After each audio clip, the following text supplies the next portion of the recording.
Assalaamu calaykum waraxmatullaahi wabarakaatuhu.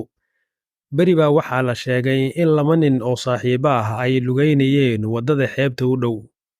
Waxaa dhex maray muran wayna isku dhaceen. Waxayna iska sii wateen socodkooda iyagoo aan isla hadlaynin. Mid ka mid ah ayaa bacaadka xeebta wuxuu ku qoray maanta waxaan isku dhacnay saaxiibkaygii aan jeclaa. Markaas ka bacdi ayaa midkood wuxuu go'aansaday inuu badda ku dabaasho, hase ahaatee baddii ayuu ku qarqoomay. Wuxuuna weydiistay saaxiibkii ay isku dhaceen inuu caawiyo oo uu badbaadiyo.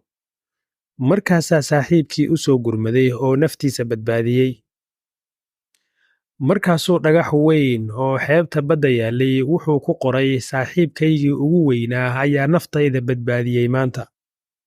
Dabadeed wuu dhoolla caddeeyey oo wuxuu yidhi marka qofna xumeeyo waa inaan ciidda ku qoraa ilaa dabaysha hilmaanku ay ka qaadayso.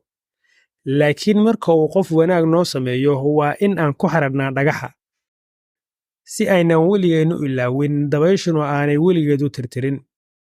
Cashirka aan ka barannay qisadan wuxuu noqonayaa marka ruux ku xumeeyo in aad durba iska ilowdo. Laakiin markuu qof wanaag kuu sameeyo in aadan weligaa ilaawin. Rasuulkeenna Maxamed salaatu calayhi wasalaam wuxuu ina baray in haddii qof wanaag kuu galo adna aad u abaalguddo, haddaad weydana in aad u ducayso. Intaas ayaan ku soo koobaynaa maanta. Haddaad hayso qiso qurux badan nala wadaag intaan mar dambe kulmi doonno. Asalaamu calaykum waraxmatullaahi wabarakaatuh.